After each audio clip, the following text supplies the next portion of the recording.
केंद्रीय मंत्री आणि रिपाई नेते रामदास आठवले यांनी वंचितचे नेते प्रकाश आंबेडकर यांना साथ घातली।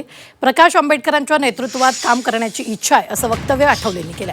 प्रकाश आंबेडकरांच्या नेतृत्वात सर्व रिपब्लिकन पक्षाचं ऐक्य व्हावं असं सुद्धा आठवलेंनी म्हटलेलं आहे।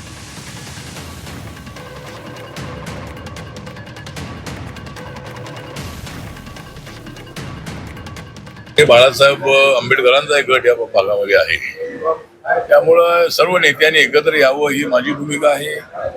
माननीय प्रकाश आंबेडकरांनी त्याचं नेतृत्व करावं आणि पक्षाचं अध्यक्ष व्हावं ही माझी भूमिका आहे।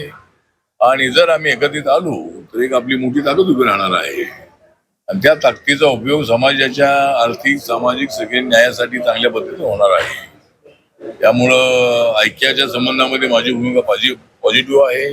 4 पावलं मागे जाण्याची माझी तयारी आहे।